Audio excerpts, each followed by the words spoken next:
What is going on, everyone? Parsnip here, and the second closed beta for Lost Ark is finally coming out. Now, if you haven't heard yet, there will be quite a lot of new things that will be available for testing, and that's precisely what this video will be about. Now, before I get into the general information of the second closed beta, let's go ahead and talk about the dates. So, the beta registration is from the 25th of August all the way to the 8th of September. All accounts from the first beta will actually have full access to the second closed beta upon applying. So, any new account that wants to apply, however, must be verified, and that is a very sad thing because this means that you'll either need a Korean social security number or an active Korean phone number. Now, as for when the beta itself will start, it's actually this month. So starting from the 15th of September, and it will last all the way up to the 24th. So make sure to keep in mind that in these next coming weeks, we're going to be having a lot of information, news, videos, and whatnot on Lost Ark, which is really amazing. So what's new? Well, to everyone's surprise, there will be a ton of new content available for testing, so much so that we can clearly see how complete the game will be upon release.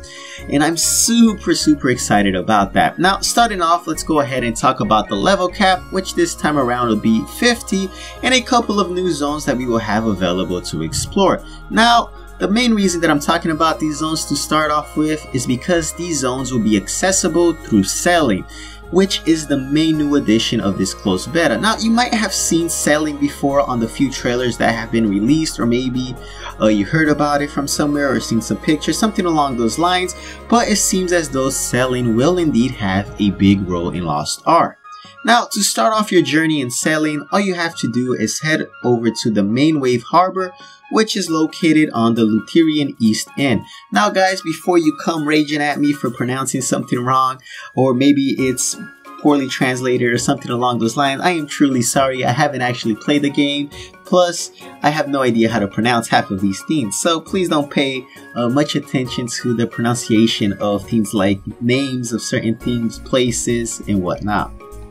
Now, as you travel across the sea, you guys will actually encounter quite a few things, and these could be undiscovered continents, unknown island, mysterious ghost ships like you saw in the trailer as well, storms, reefs, and so much more. In this beta, you will actually have the choice of 4 different vessels, which is a pretty good amount considering we're still in the second closed beta, and in the first closed beta we didn't even have access to a single ship. Now, these 4 ships are gonna be the Eastake, the Divine Wind, the Astray, and finally the Ivan's Wound, which looks like a pretty cool Black Pearl or an abandoned ship, something along those lines. Now, that's quite a big variety, again, considering we're still in closed beta. Later on, you guys will also find out that there's 3 types of ships, which is the small, medium, and large. Different ships can do different things. You also probably saw in the trailers how some ships can break ice, some ships have different color sails, some ships can discover treasure and whatnot. And more information on that I'll go ahead and release in the future as soon as I start finding out what are the actual possible things that you'll be able to do with the ships, be it customizing, buying, and whatnot pretty much. You will also be able to see other players' ships while you explore the areas of the sea, meaning it would actually look like the game is open world while you're traveling to an island and whatnot. You'll be seeing other ships doing other things. A really nice touch, if I do say so myself. Now, staying on the sailing team, let's go ahead and talk about what you can discover. Now, before I talk about anything else, let me just go ahead and get this out of the way. You will be able to discover certain zones and treasure chests, but the main thing on this closed beta at least is the sailors and survivors, which you can hire for your ship. Now, these NPCs will help you navigate through the rough sea by showing you, or pretty much giving you a heads up of the dangerous areas or telling you not to go that way, as well as they will notify you whenever a new event occurs. Now, keep in mind that your crew size depends on your ship. What I gathered so far, again, considering the translations and the sites that I'm looking on, it's pretty much limited based on the size of the ship. So we could assume right now, until I get further information again, that small ships can have less crew members and sailors and whatnot, and bigger ships can have more. I'm not sure if this again again varies on the type of ship it is, because I'm sure there's multiple types of big ships and I'm not sure if that actually affects the crew size that you can have. However, you'll be choosing from, upon the release of the game, a whopping 41 different sailors from all over the world, all of which have their own personality. So make sure you consider, like, putting this into perspective, just this sheer amount of combination that comes from ships, ship sizes, and crew. Every ship will most likely have a different feel to them. Now, on the ocean, you can and will find different kinds of islands. You can even find special islands if you sail into more dangerous places like storms and hurricanes that you can come across. But beware, guys, high rewards will always demand high risks, and you definitely don't want to go ahead and lose that shiny new ship you wasted so much time saving up to and just acquired. So here are some of the places you'll actually be able to explore during this closed beta. So you have the Secret Race Islands, the Islands of Nautilus, the Baltic Islands, as well as the Starlight Lighthouse Islands. So as far as selling goes, this CBT will definitely have you guys covered, and will definitely be getting a ton of new information regarding selling in the seas. Next up, let's go ahead and talk about the 3 new available classes, starting off with the Arcana. So the Arcana uses cards as a medium of powerful spells. She can cast cards chosen by a roulette wheel that spins according to special conditions. While the attacks by itself are not actually that strong, it's the stacking of the magic effects that do the major work by cursing enemies and whatnot. Now, these attacks are most useful in a medium range, where it's a fast-paced movement, making her a pretty much hard-to-hit target. So we can consider that the Arcana definitely does not have high defense because she is considered a medium-range class. She's probably not up close and tanking anything, meaning she's very mobile and can probably get from one spot to another spot incredibly quick. Now, these attacks are most useful while moving and using a bunch of stacks of cards. Again, these are RNG. Don't forget that her weapon is a card deck from which it draws a random card that enhances its skills. But again, because of its RNG, you never actually know where you're going to get, so you gotta be really careful, especially on PvP with your stacks, curses, and whatnot. Again, more information on certain classes of when they're actually available to play on the CBTs. Next up, we have the Summoner. Like its name implies, the Summoner has the ability to summon various ancient spirits that can serve as damage dealers or meat shields. Now, the Summoner gains energy by consuming minor spirits, which we're probably going to go ahead and just call it mana, which allows her to go, I don't know why I keep saying certain, let's call it it, which allows it to summon major spirits for battle. Due to its low physical strength and defense, the Summoner is a ranged class, meaning it's highly recommended you stay in the sidelines while your summons do the majority of the work.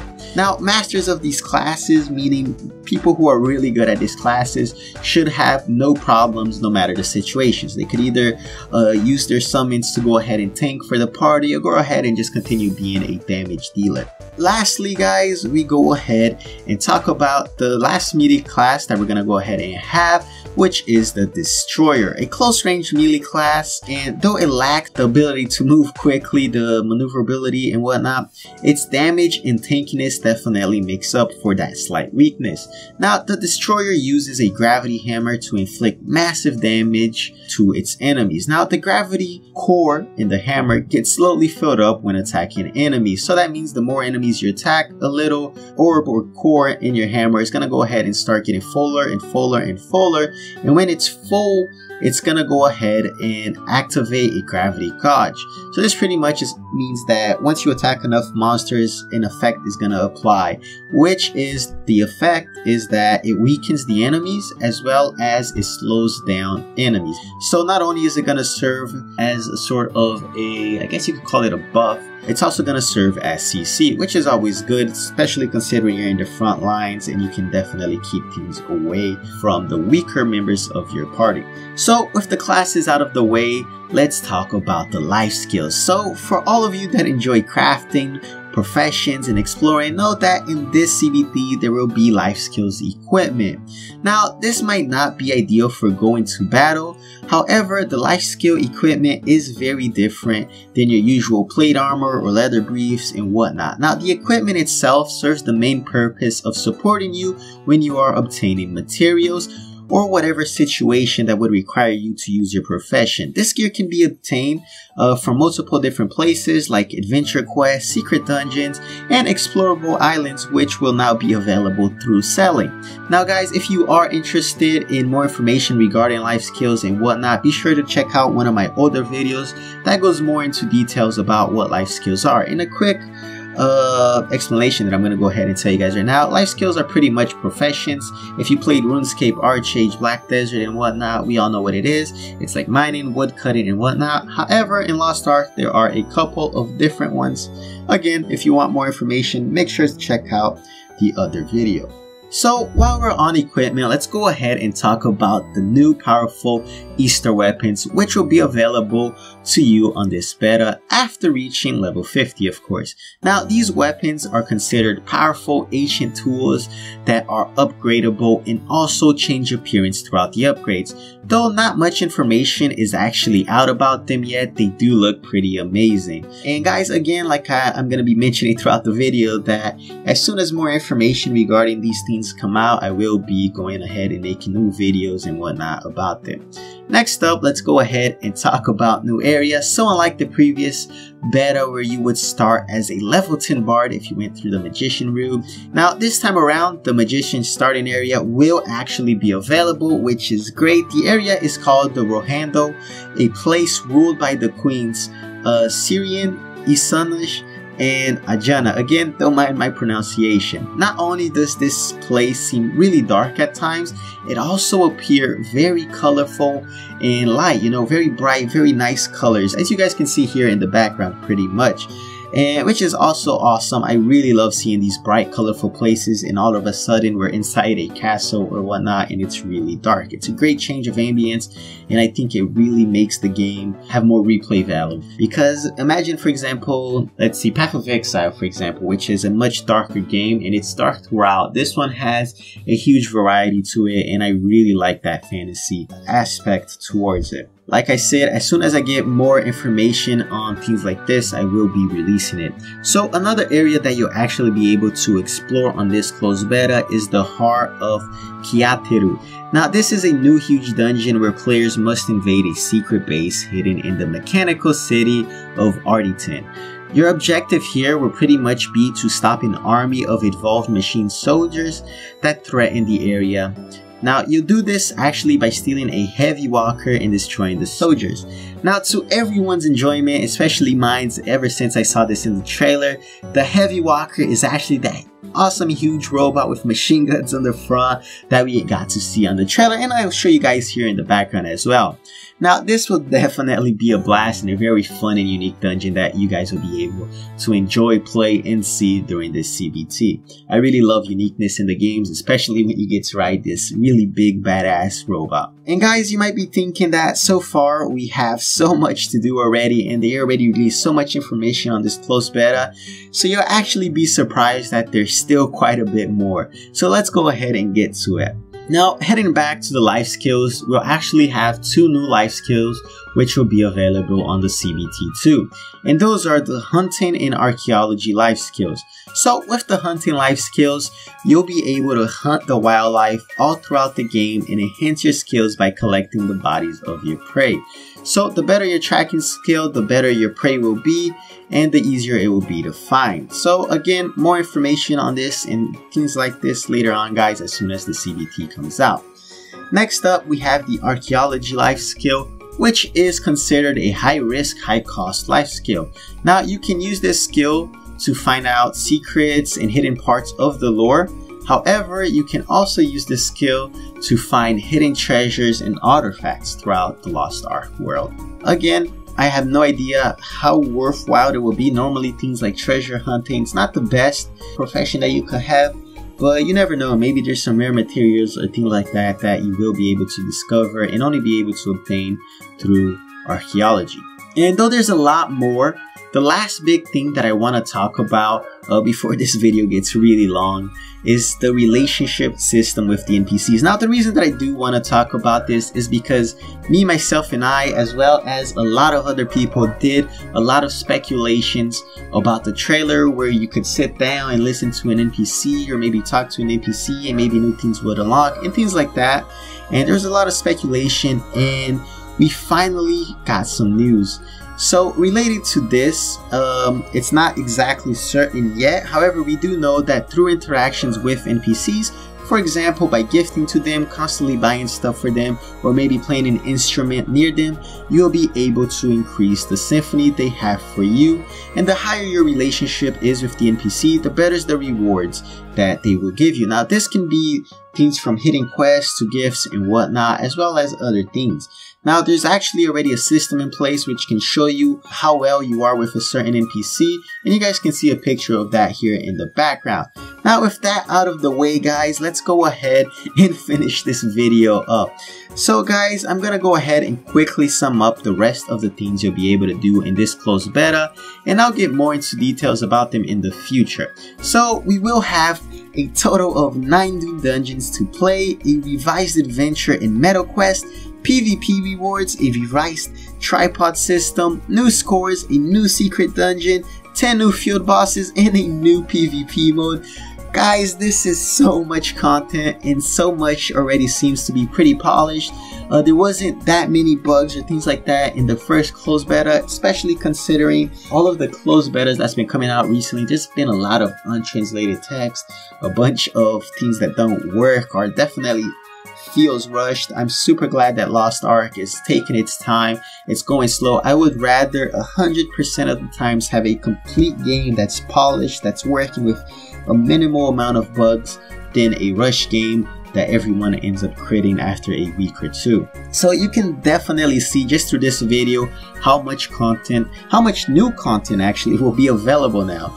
A massive amount, considering that we are still in the second closed beta. There's still going to be another closed beta, then we might finally reach, if they decide that everything is okay and ready, the open beta. So guys, be sure to stay tuned to check out new things coming up these next weeks, be it on my channel or any other channel, Reddit and whatnot. We'll be getting a lot more information about things like this, as well as other things related to Lost Ark. So make sure you guys stay tuned. If there's anything else you guys would like to know, or something about Lost Ark that you didn't understand or on this video that you would like me to add, make sure to let me know in the comment section below, and I'll do my best to explain or make another video about it. So as always guys, thank you all for watching, and I'll catch you all next time.